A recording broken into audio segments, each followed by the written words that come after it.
नमस्कार दोस्तों, जय हिंद जय भारत। मैं हूं CL Saini, CDRK Saini BEd classes YouTube channel पर आप सभी का हार्दिक स्वागत है, अभिनंदन है। देखिए, हम अध्ययन कर रहे हैं ज्ञान एवं पाठ्यक्रम। ज्ञान एवं पाठ्यक्रम पेपर के अंतर्गत आज की लाइव क्लास में हम सार्वभौमिक ज्ञान यूनिवर्सल नॉलेज के बारे में चर्चा करेंगे। तो आप सब बने रहें हमारे साथ, हमारे YouTube चैनल के साथ। और यदि आप हमारे YouTube चैनल पर पहली बार आए हैं तो हमारे YouTube चैनल को सब्सक्राइब करें और पास ही बने बेल आइकन के बटन को जरूर दबा देंगे, जिससे हमारे द्वारा जब भी कोई न्यू वीडियो अपलोड किया जाता है या लाइव क्लास चलाई जाती है तो उनके नोटिफिकेशन आपको मिले और आप अच्छा अधिगम करते हुए आप अपनी परीक्षा की अच्छी तैयारी कर सके। देखिए, हम जो सार्वभौमिक ज्ञान है, इस सार्वभौमिक ज्ञान के बारे में अध्ययन करने के हेतु हम सबसे पहले जानेंगे कि सार्वभौमिक ज्ञान क्या है, सार्वभौमिक ज्ञान किसे कहते हैं। तो यहाँ पर देखिए, जो सार्वभौमिक ज्ञान होता है ये यूनिवर्सल नॉलेज एक नया दृष्टिकोण है। देखिए, जो ज्ञान है उस ज्ञान के अंतर्गत सार्वभौमिक ज्ञान को एक नया दृष्टिकोण माना गया है, नई समझ माना गया है, नया तरीका माना गया है कि जो सार्वभौमिक ज्ञान है, इस सार्वभौमिक ज्ञान के द्वारा कैसे व्यक्तियों का व्यवहार परिवर्तन किया जा सकता है, उन लोगों में कैसे ज्ञान लाया जा सकता है। तो यहाँ पर जो सार्वभौमिक ज्ञान है, ये सार्वभौमिक ज्ञान की बुनियादी धारणाएं सब एक है और इसलिए इसका उल्लेख किया जाना चाहिए। देखिए, जो हमारी बुनियादी अवधारणाएं होती है, ये बुनियादी अवधारणा सार्वभौमिक ज्ञान के अंतर्गत एक है, इसलिए ही यहाँ पर सार्वभौमिक ज्ञान का उल्लेख किया गया है। सब कुछ कई अलग अलग तरीकों से संभव है, प्रतीत होता है कि एक ही चीज की उत्पत्ति का एक अलग तंत्र है। देखिए, यहाँ पर हम जब ज्ञान के बारे में अध्ययन करते हैं तो हम सब जानते हैं कि इस संसार में जो भी वस्तु उत्पन्न हुई, जन्म हुई या निर्मित की गई, उसका अपना अपना उत्पत्ति का एक अलग ही तंत्र है। और ये सब सार्वभौमिक ज्ञान के अंतर्गत, यानी कि सभी प्रकार की जो वस्तुएं हैं उनकी उत्पत्ति के क्या कारण रहे, उन सब के बारे में ज्ञान हम सार्वभौमिक ज्ञान के अंतर्गत प्राप्त करते हैं। यहाँ पर जैसे मान लीजिए कोई दो समान चीजें नहीं है और अगर हम सब कुछ समान होने का अनुभव करते हैं तो ये वास्तव में बहुत ही वस्तु यानी कि घटना है जो कोई दोहराव यानी नकल और प्रक्षेपण के परिणाम स्वरूप है। देखिए, यहाँ पर जो सार्वभौमिक ज्ञान है, इस सार्वभौमिक ज्ञान की जब अवधारणा स्पष्ट करते हैं तो सार्वभौमिक ज्ञान के अंतर्गत जीवन के सभी पक्षों, जीवन की जो हमारे वैश्विक समाज में जीवन में उपयोग करने वाली सभी वस्तुओं, जीवन के लिए उपयोग करने वाले जो संसाधन है, उन संसाधनों के बारे में सार्वभौमिक ज्ञान प्राप्त किया जा सकता है। और सार्वभौमिक ज्ञान यह कहता है कि इस संसार में कोई भी दो वस्तुएं एक जैसी नहीं है। कुछ एक जैसी वस्तुएं हो सकती है लेकिन वो नाम मात्र होगी, यानी कि एक जैसी जो नकल है वो बहुत कम पाई जाती है। मान लीजिए इस संसार में कोई एक पेन है और वो स्पेशल पेन है तो वो एक ही रहेगा। संसार में जो ये LG का फ्लैट पैनल बना है वो ऐसा ही रहेगा। यदि इसके जैसा ही दूसरा बनाएंगे तो वो उसमें कुछ न कुछ अंतर आएगा। यानी कि कहने का तात्पर्य ये कि सार्वभौमिक ज्ञान ये कहता है कि जो प्रकृति ने हमें ज्ञान प्रदान किया है, इस प्रकृति प्रदत्त ज्ञान में एक बार जैसा ज्ञान प्रोवाइड करवा दिया, उसके जैसा ही दूसरा ज्ञान दोबारा प्रोवाइड नहीं कराया जा सकता। देखिए, जो मनुष्य होता है, प्रत्येक आप संसार में अरबों मनुष्य हैं, सबकी शकल अलग अलग होती है। कोई नाम मात्री जिसे हम जुड़वा कहते हैं, तो उनकी एक जैसी शकल हो सकती है, लेकिन जो प्रकृति ने हमें प्रदान किया है उसमें अंतर दिखाया है। तो यहाँ पर सार्वभौमिक ज्ञान में भी यही जो प्रक्षेपण या दोहराव यानी नकल जैसा कोई कार्य नहीं है।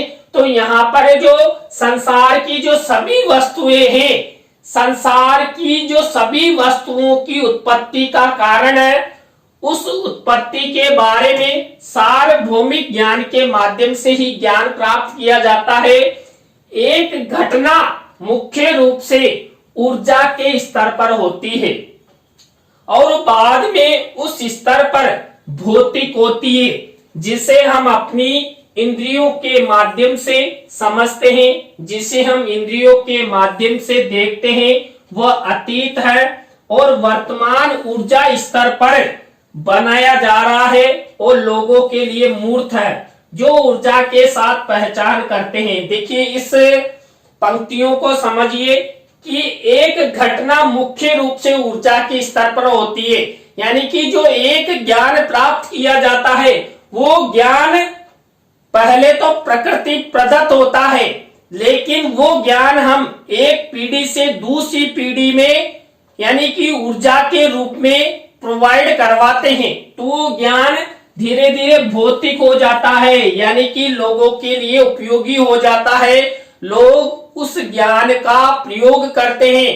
देखिए, इस संसार में कोई भी वस्तु निर्मित होती है और उस वस्तु के निर्माण के समय पहले ट्रायल किया जाता है और वह वस्तु व्यक्ति विशेष के लिए होती है, लेकिन धीरे धीरे वही वस्तु क्या हो जाती है, संसार के सभी मानवों के लिए उपयोगी हो जाती है।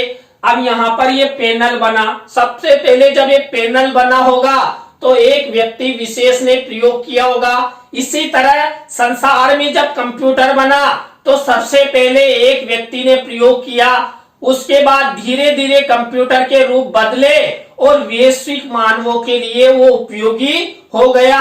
यहाँ पर भी जो प्रकृति प्रदत्त ज्ञान है वो वैसा ही है कि पहले एक व्यक्ति को प्राप्त होता है और फिर वो संसार के सभी व्यक्तियों के लिए भौतिक हो जाता है, यानी कि उपयोग के लिए हो जाता है, जिसे हम अपनी इंद्रियों के माध्यम से देखिए। जब भौतिक ज्ञान हमें मिलता है, अब भौतिक ज्ञान इस संसार में प्रत्येक वस्तु के बारे में हमें मिलता है कि कौन सी वस्तु कैसे बनी, क्यों बनी, किसने बनाया, क्या कारण रहे।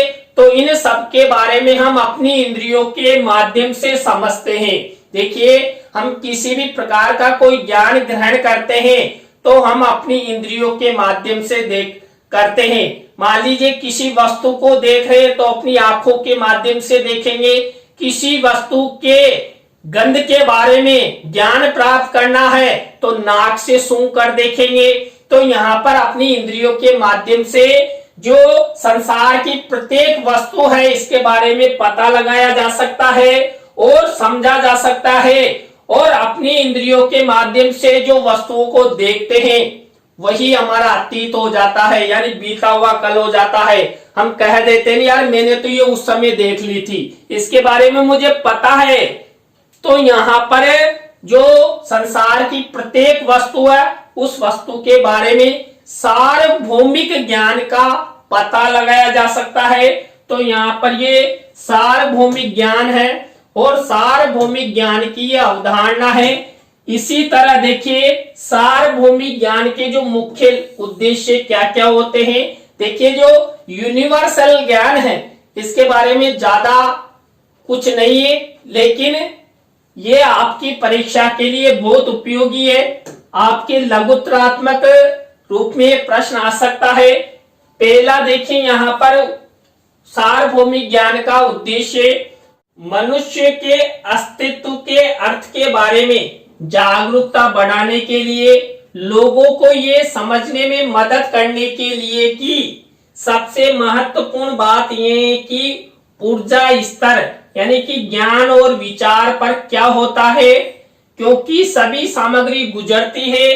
सार्वभौमिक ज्ञान के आधार पर मनुष्य को अपने भाग्य को जानने और उसका पालन करने में सक्षम होना चाहिए।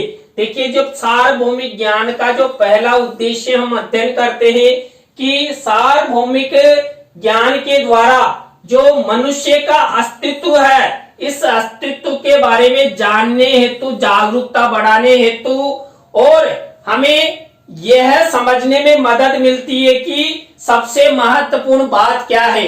इस संसार में सबसे महत्वपूर्ण बात है ऊर्जा स्तर, जिसे हम ज्ञान और विचार के नाम से जाना जाता है। हम इस संसार में जो सभी वस्तुएं हैं, सभी संसाधन हैं, उनके बारे में, उसके निर्माण से संबंधित ज्ञान प्राप्त करते हैं और वो ज्ञान हम अपनी इंद्रियों के माध्यम से करते हैं, अपने विचारों के माध्यम से करते हैं। तो यहाँ पर जो संसार है, इस संसार के प्रत्येक मानव के सामने प्रत्येक सामग्री गुजरती है और उस सामग्री के बारे में संसार का प्रत्येक मानव ज्ञान ग्रहण करना चाहता है। तो सार्वभौमिक ज्ञान का उद्देश्य भी यही है कि संसार की प्रत्येक वस्तु के बारे में ज्ञान प्राप्त करना और वो ज्ञान हम अपनी इंद्रियों के माध्यम से करते हैं।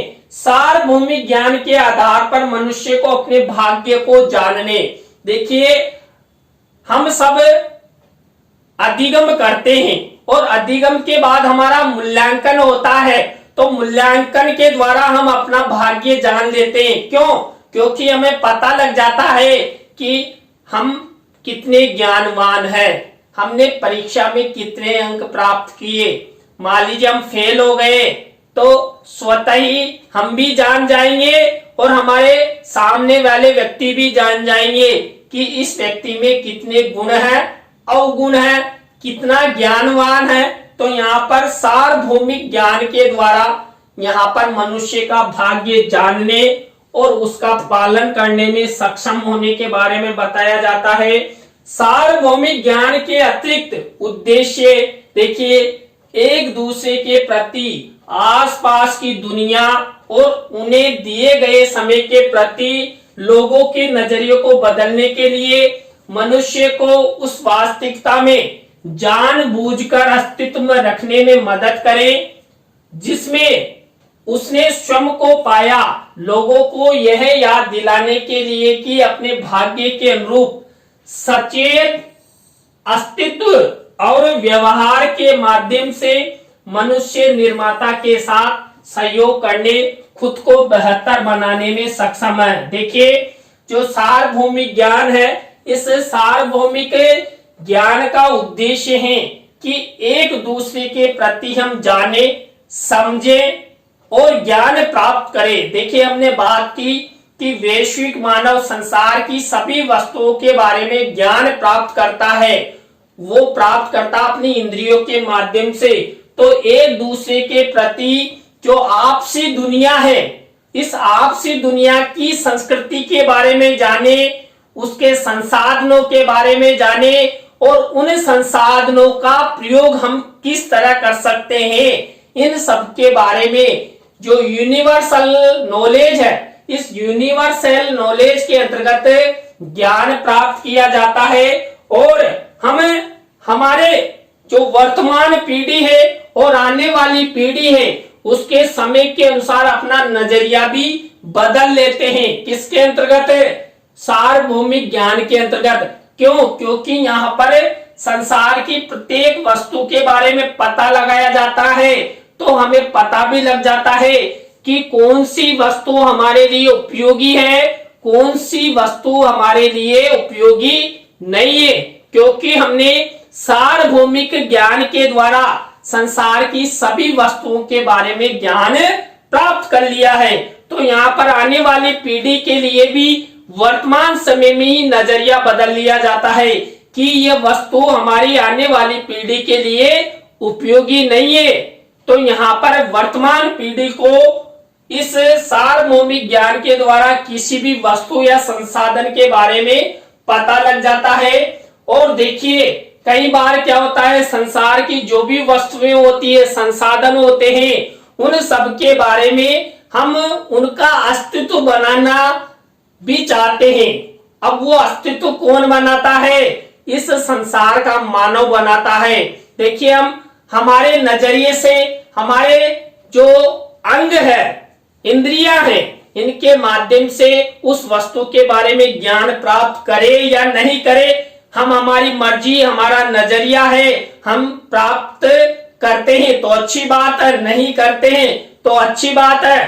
तो यहाँ पर उस वस्तु का अस्तित्व बनाने हेतु भी कार्य करते हैं। किसके अंतर्गत? सार्वभौमिक ज्ञान के अंतर्गत। तो यहाँ पर देखिए किसी भी वस्तु के बारे में सार्वभौमिक रूप से ही हम पता लगा सकते हैं। तो देखिए आज की क्लास में हमने सार्वभौमिक ज्ञान के बारे में अध्ययन किया कि सार्वभौमिक ज्ञान क्या है और सार्वभौमिक ज्ञान का मुख्य उद्देश्य क्या है। आज की क्लास आपको कैसी लगी कमेंट्स में हमें जरूर बताएं। इसी तरह नए टॉपिक के साथ हम आपसे फिर मिलेंगे CDRK Saini BEd classes YouTube channel पर। जय हिंद, जय भारत, राम राम।